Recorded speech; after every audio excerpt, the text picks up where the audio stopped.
আজকের এই ভিডিওটা অতি গুরুত্বপূর্ণ।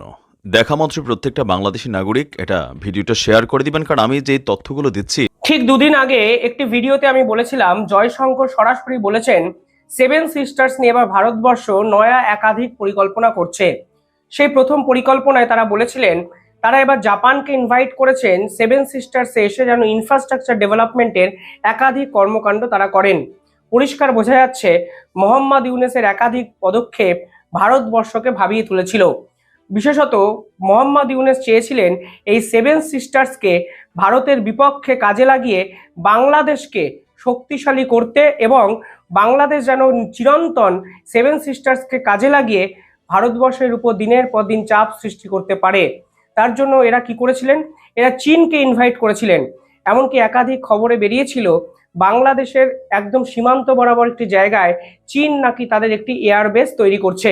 এরপরেই জয়শঙ্কর কিন্তু ময়দানে নামেন এবং পরিষ্কারভাবে সাংবাদিকদের বলেন কোনো ক্ষেত্রেই ভারতবর্ষ মোহাম্মদ ইউনূসের পাল্টা দিয়ে ল্যান্ডলক নয়। এমনকি সেভেন সিস্টার্সে বাংলাদেশ যে গার্ডিয়ান বলে দাবি করেছেন, নিজেদের অভিভাবক বলে দাবি করেছেন, আদতে সেটা সত্যি নয়। এবার জয়শঙ্কর যে পদক্ষেপ নিয়েছেন, নিঃসন্দেহে দুটো বার্তা পরিষ্কার হয়ে যায়। বাংলাদেশ ছাড়া সেভেন সিস্টার্সে ভারত যে চলতে পারবে না, এরকম তো কোনো ক্ষেত্রেই প্রমাণিত হচ্ছে না। উল্টে ভারতবর্ষের এই পদক্ষেপে বিপুল পরিমাণে চাপে কিন্তু পড়ল বাংলাদেশ সরকার। অর্থাৎ মোহাম্মদ ইউনূসের একটা ভুল কথা, ভুল পলিসি, এই পলিসির পর ট্রান্সশিপমেন্ট চুক্তি বাতিল করেই ভারতবর্ষ কিন্তু থেমে থাকলো না।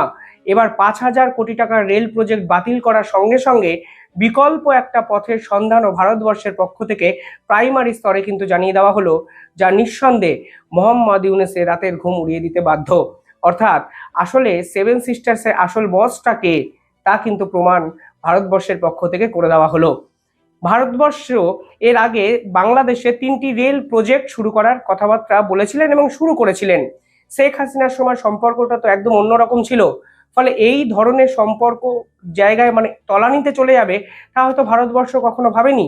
কিন্তু ওই যে বলেছি, রাজনীতি এমন একটা বিষয় যে সমীকরণ প্রতি মুহূর্তে বদলে যেতে পারে।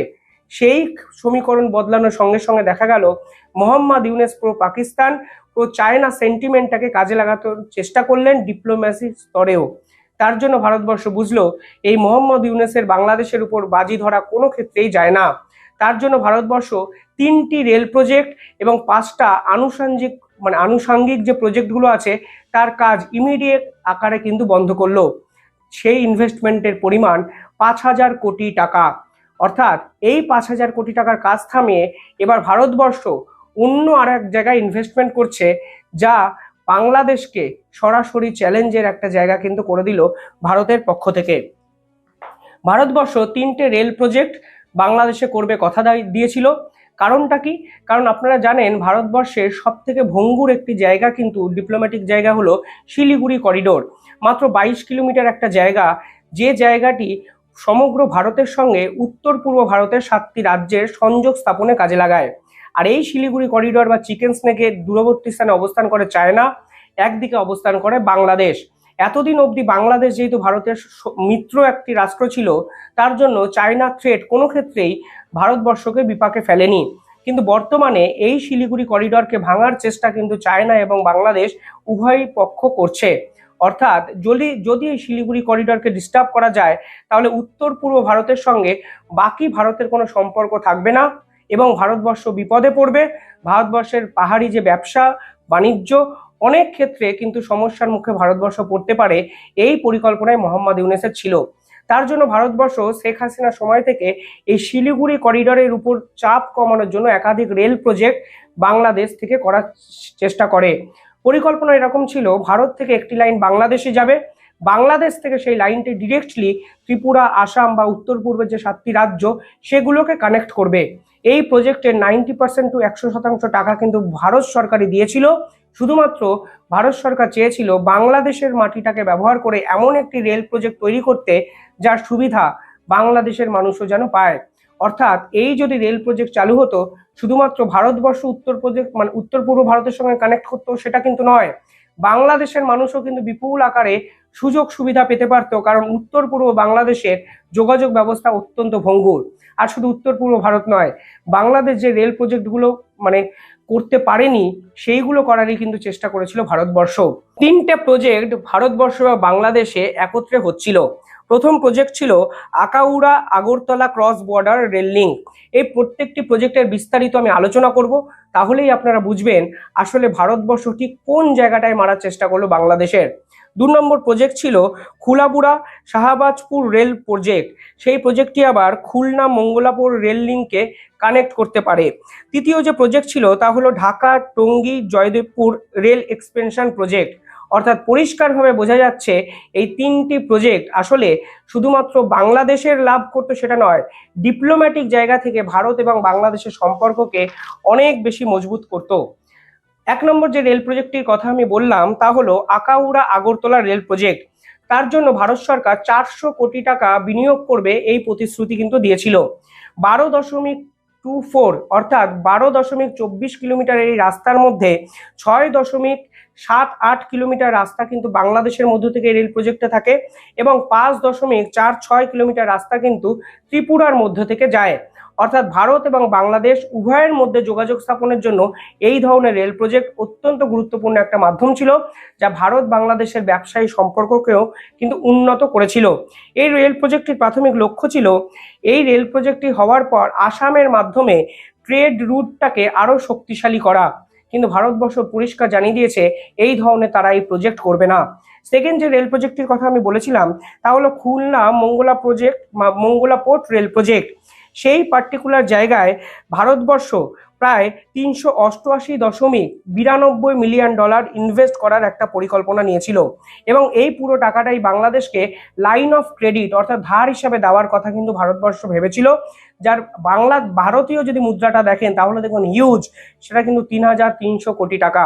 এই মুহূর্তে বাংলাদেশ সরকারকে 3,300 কোটি টাকা কেউ ধার দেবে আর বাংলাদেশ সরকার এই ধরনের প্রজেক্ট করবে, তা কিন্তু স্বপ্নের ভাবারও জায়গা নেই, কারণ IMF অলরেডি বাংলাদেশকে লাথি মেরেছে। বাংলাদেশকে শেষ ইন্টারেস্টের যে পরিমাণ 1.3 বিলিয়ন লোনের টাকাটাও কিন্তু দিচ্ছে না। ফলে ভারতবর্ষ পরিষ্কারভাবে বলে দিয়েছে তারা এই 3,300 কোটি টাকা এই মুহূর্তে বাংলাদেশকে দিচ্ছে না। 3 নম্বর যে প্রজেক্টটির কথা তা হলো ঢাকা টঙ্গী জয়দেবপুর প্রজেক্ট, যার জন্য 1600 কোটি টাকা ভারতবর্ষ বাংলাদেশকে দেওয়ার একটা পরিকল্পনা করেছিল। ভারতবর্ষের যে ব্যাংক ইন্ডিয়ান অ্যাসিস্ট্যান্সে চলে একটি bank Exim bank of India, সেখান থেকে টাকাটা দেওয়ার কথা কিন্তু ভারতবর্ষের বাংলাদেশকে ছিল। এই 3টি মেন প্রজেক্ট, যার কিন্তু কাজ সম্পূর্ণভাবে স্থগিত করলো ভারত সরকার। 5,000 কোটি টাকার প্রজেক্ট, মোহাম্মদ ইউনূসের কাছে এখন কোনো অপশনই নেই এই রেল প্রজেক্টগুলো কিভাবে করবে। অলরেডি এই প্রজেক্টের জন্য জমি অধিগ্রহণ করা হয়ে গেছে, বাংলাদেশের নাগরিকরা জমি দিয়ে দিয়েছেন। এখন রেল প্রজেক্টটা কাজ শুরু হওয়ার পর কাঁচামাল সাপ্লাই সম্পূর্ণভাবে বন্ধ হয়ে গেছে। কিন্তু ইন্টারেস্টিং পার্ট হলো এই রেল প্রজেক্টের ভারতের পার্টে যে অংশগুলো আছে সেই জায়গায় কিন্তু কাজ চলছে। কেন কাজ চলছে? ভারতের প্রজেক্টগুলো ভারত কিন্তু সম্পূর্ণভাবে বন্ধ করে দেয়নি, কারণ ভারত যদি বন্ধ করতো তাহলে 7 সিস্টার্সের যে সমস্যা, যে বিপদসংকুল অবস্থা, তা কিন্তু মেরামত করা যেত না। তার জন্য ভারতবর্ষ এখন দুটো অপশন বেছেছে। তারা চাইছে বিহার এবং উত্তরপ্রদেশের পাশ থেকে একটি ডবল লাইন বা ট্রিপল লাইন তৈরি করে শিলিগুড়ি করিডোরের সাথে সমগ্র ভারতকে জুড়ে দেওয়ার একটা পরিকল্পনা করা যেতে পারে।